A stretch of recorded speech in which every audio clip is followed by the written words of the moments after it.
everything we've done so far, but I want to move on to another very important topic, which you told me about, and I'm kind of almost salivating over this topic because it's exciting.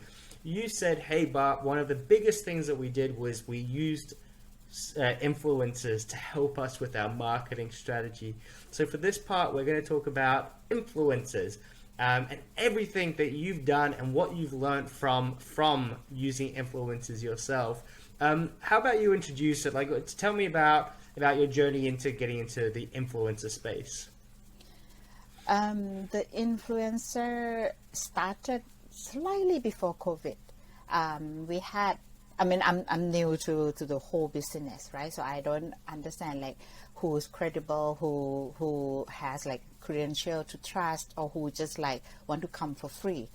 It took me a while to kind of like sussing that part out, but I would say I was very lucky to have at least 2 group of people who proved that it really worked.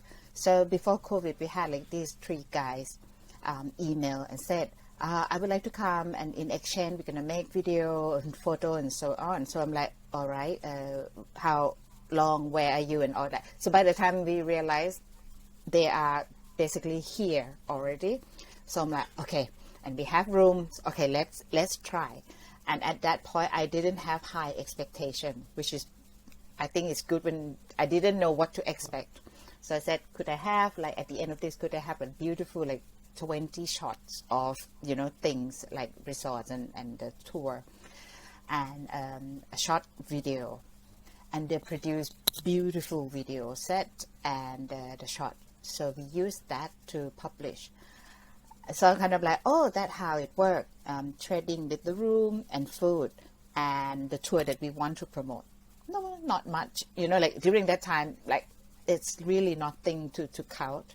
And then we have another couple who's somewhat like similar. So I had like, all right, this is how we work with bloggers, influencer, or content creator. Then COVID stay, and I realized, all right, we can't have the foreigner influencer bloggers because it's just closed. And then I start to look around the Thai bloggers, and it turned out we have tons of them, a lot of them. But many of them expected people to pay. And of course, we didn't have money to pay. So I was just like, okay, wait and see. We had some who's like, not many followers on their Instagram and Facebook, but the content that they create, like the photo, the drone shot, were beautiful. So I said, all right, you can come, but I need this set of photo that I can publish myself.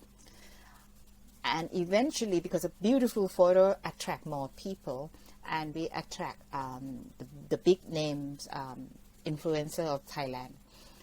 They came, they took the shot, and it was when they post on their Facebook, they were like, I was so thrilled, like 10K likes and 6.5K shares. And then you see the messenger message coming in, like I think above 200 a day. And we had to answer, I have to answer until like past midnight. And that's how powerful they are. Wow. I have so many questions. It's not even true. But thank you for sharing that. And it really shows that journey. And from the first part where we were talking about it, is that you're someone that likes to experiment, but you do it with a business hat on. So from what you said, I don't know what I'm going to get out of it, but at least I'll get some photos. The room's empty, I'll get some photos and I'll get a video out of it. So worst case scenario, you don't get any direct bookings or you don't get any bookings at all. At least now you've got some photos that you can use yourself. Is that right? Yes, because I feel like I've been taking photo from my phone and do the post all these past years. And I sort of like, everything here become old to me. I remember when I first got here, I had a better angle of looking at things, but then it's sort of like, oh yeah, right, yeah, that tree, that mountain. But for anyone new who arrived, they will have a fresh look of the place. And I took that part to kind of like, all right, I would not tell you exactly where, but okay, I want some angles from the house or from the river or from the mountain. Just give me those. And it worked because they gave me something I wouldn't look at, or something I wouldn't take a picture from that angle. Okay, so and I think that's absolutely right, and I think that quite often people get very stuck on the fact of, you know, kind of giving something away for free, but that's not the point. What you're trying to do is you're trying to build more depth to your business and really understand it from different perspectives and different angles, and give a bit of vitality as well. You know, when people come in and they see things from a different angle, then they can really add a lot to the way that you see things. So I love that. And then you got, so those were internationals, those first couple that you had do some posting, is that right? Yeah. And then they did a bit on their mostly Instagram, and sometimes when it stay on story, it stay for a short while, 24 hours. Yeah. Yeah. And then you're saying then you got onto some more local influencers and bloggers who then took some amazing photos. So that was your number one priority. Make sure that they've got great photos and great content rather than the number of followers. And then that then led itself to you getting more prominent influencers coming and staying. So I want to just quickly talk about two things. So one is that arrangement, that deal that you made with the more local guys that had the smaller following, and you said, well, I want a bunch of photos and I want a video, please. Did you have any kind of contract in place, or was it just emails? How did you make sure that they would deliver what you had asked for? And obviously it's reputation based, but how did you do anything formal? My first time with those three guys, I just list down on A4 paper, like, okay, 30 photos, yeah, so wrote down 1.5 minute video, yeah, okay, wrote down free food, free accommodation, free tour, okay, I sign name, you sign name, done. And then that was like my first formal thing. And then the second one then is I listed on email, so we exchange email, and that's sort of like black and white. But for the Thai, we didn't do anything like that. It was just more, well, they contact me through Messenger, so we will like chat, this is what I want. So it's black and white in a way that it written somewhere, but not like a formal contract to sign. Gotcha. And then, so then you got into sort of the bigger leagues, the people with a bigger following. Yes. And it'll be quite understandable for them to want to demand a fee of some sort because of that return. How did you tackle the payment side of things, the agreement? Was it a bit more complicated, a bit more difficult? Did you just get lucky? What kind of advice could you give to someone who's kind of wanted to follow a similar journey to you? Yeah. I would say, because of the situation the whole world are in, and we were lucky that the influencer that came to us understood we have no money to pay, and I think part of them is they want to go somewhere nice to stay, a new place to discover. So we didn't have to pay them at all, like in terms of cash. It was all in-kind exchange. I had a chat with one of the like manager of this influencer group, and she, a very interesting young girl, about in her early 20s. And the way she said, I'm like, right. She saw herself as how NGO of those days used to work. We go and help poor people. We go and help, like underprivileged people. And then she said to me, I really feel for you all that everyone's in bad shape, and we want to just help you with that. We want to publish all the beautiful places and whatnot from our angle so that you have business coming in and you survive. And I'm like, that sounds like an NGO mindset, but in a new form. So I'm just grateful for them to think like this, because they I think they might have some incomes through either YouTube, advertising, something like that. But for them to come here, there was no cost incur, and they are fine with that. So we were lucky to not need to pay anyone so far. Yeah, and number of nights, is that sort of 1-2 nights. They were very busy. They wouldn't stay with you long. So like 2 nights consider long for them. Oh right, because they're trying to get on to the next job and the next thing. Yes. Yeah, and I think that's something to be learned as well. I was watching a very prominent influencer, Naz Daily. He was at a conference and he was talking about how if you want to become a social media celebrity person, you actually have to be quite privileged nowadays because you have to produce so much content and you need a whole team of people behind you helping you get it out there. You know, once you make it, you're fine. But just to get there, there's a high barrier to entry to become one of these more prominent social media influencers. And I know that as well from the work that we do. So great. So I think some great tips there about what you can ask for, how you can get into it, how you can experiment, how you can make sure that you don't really lose.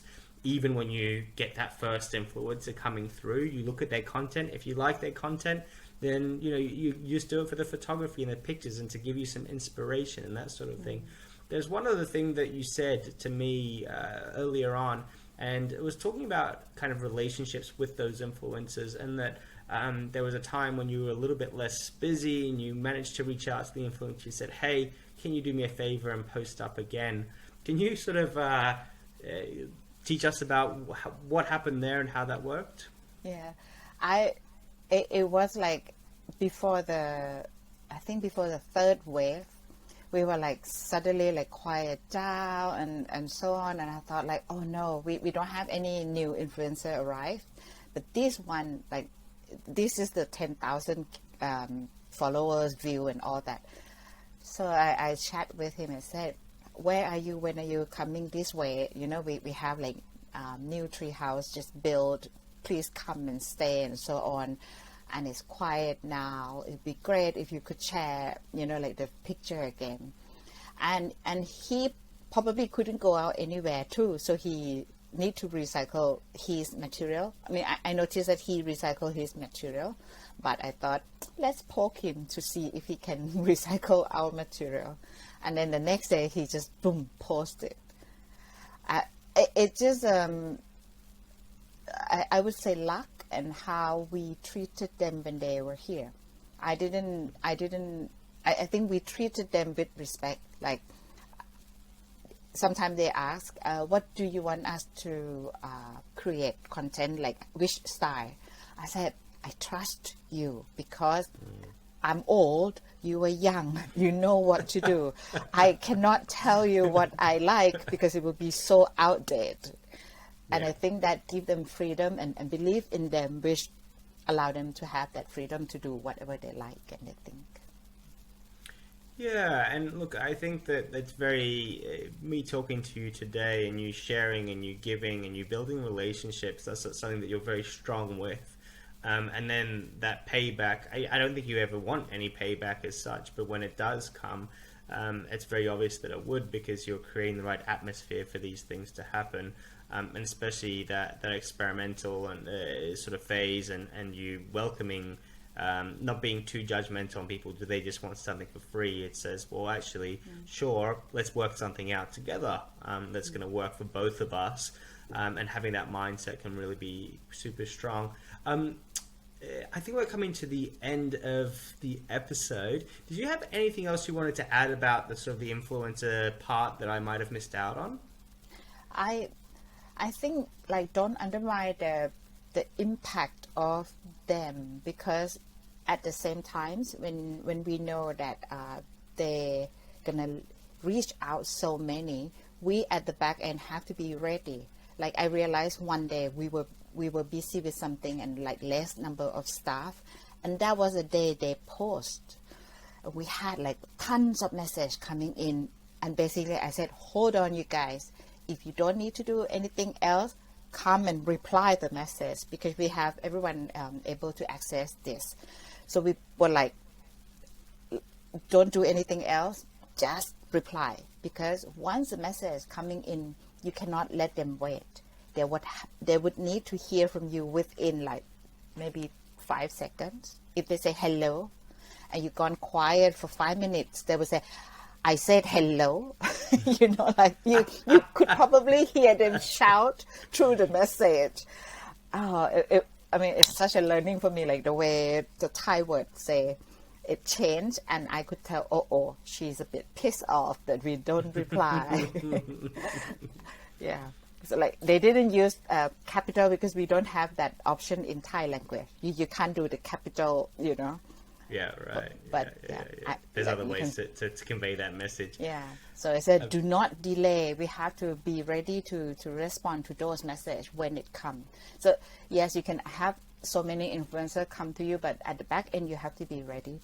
So we make sure we have like the pricing on the sheet ready that we can share in the, you know, photo form. We have a list of room photo. We have everything like at hand. Message come, boom, boom, boom, boom. Because if messages come and you slow, you lose them.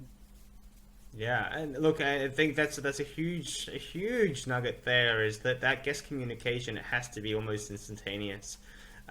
Completely underappreciated by many people out there.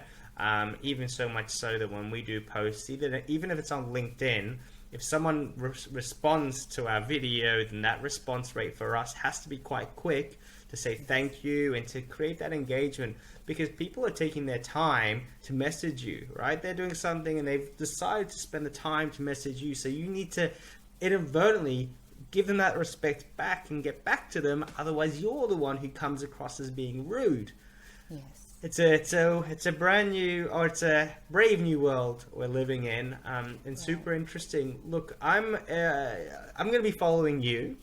I'm going to be following your journey and what you're doing. You're incredibly astute, very humble as well. So I appreciate you joining us, GT, and for sharing your story and your knowledge with us. You're the first guest from Thailand that we've had as well, and I'm a big fan of Thailand. I'll just put it out there. The people are lovely, the country is wonderful, and I won't even get started on the food. Of course, I'm going to put all of your links in the show notes so that people can find you and can interact with you, maybe send you a message on Messenger. Is there anything else that we can do for you to support you and your business? Well, when you all can travel, please come. Don't delay. When you find time and when you can make it, let's make it. Khao Sok has so many things to explore, and it's good all year round. Like people ask, which is the best time of the month? I said, if you like rain, come rain.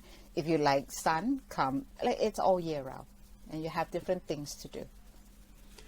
Beautiful. Look, thank you once again. I appreciate you. I appreciate you for joining us. And for those in the audience, if you have any questions, please leave them below. Would love your thoughts. Would love your comments. Would love to know how you're going with your business and with your influencers. Make sure that you give us a like and subscribe, because it lets us continue to have these amazing conversations. Once again, GT, thank you so much. Have a good rest of the day, and we'll speak again soon. Thank you so much for having me. Goodbye. My absolute pleasure. Thank you.